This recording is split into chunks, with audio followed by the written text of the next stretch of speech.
पठन्तो नामानि प्रमदभरसिन्धौ निपतिताः स्मरन्तो रूपं ते वरद कथयन्तो गुणकथाः चरन्तो ये भक्ताः त्वयि खलु रमन्ते परममून् अहं धन्यान् मन्ये समधिगत सर्वाभिलषितान्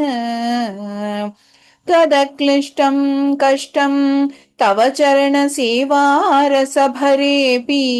अनासक्तं चित्तं भवति बत विष्णो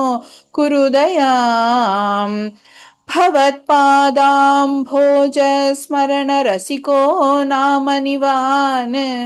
अहं गायं कुहचन विवत्स्यामि विजने कृपा ते जाता चेत् किमिव न हि लभ्यं तनुभृतां मदीयक्लेशौघप्रशमनदशा नाम कियती न के लोकेऽस्मिन् अनिशमयि शोकाभिरहिताः भवद्भक्ता मुक्ताः सुखगतिमसक्ता विदधते मुनिप्रौढारूढा जगति खलु गूढात्मगतयो भवत्पादाम्भोज स्मरणविरुजो नारदमुखाः चरन्तीश स्वैरं सततपरिनिर्भातपरचित् सदानन्दाद्वैत प्रसरपरिमग्ना किमपरम् भवद्भक्तिस्पीता भवतु मम सैव प्रशमयेत् अशेषक्लेशौघं न खलु हृदि सन्देहगणिका न चेद्व्यासस्योक्तिः तव च वचनं नैगमवचो भवेन्मिथ्यारथ्या पुरुषवचन प्रायमखिलम् भवद्भक्तिस्तावत् प्रमुखमधुरा त्वद्गुणरसात् किमप्यारूढा चेत् अखिलपरिताप प्रशमनी पुनश्चान्ते स्वान्ते विमलपरिबोधोदयमिरन् महानन्दाद्वैतं दिशति किमतः प्रार्थ्यमपरम् विधूय क्लेशान्मे कुरु चरणयुग्मं धृतरसं भवच्चेत्रप्राप्तौ करमपि च ते पूजनविधौ भवन्मूर्त्यालोके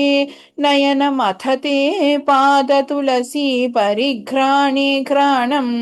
श्रवणमपि ते चारुचरिते प्रभूताधिव्याधिप्रसभचलिते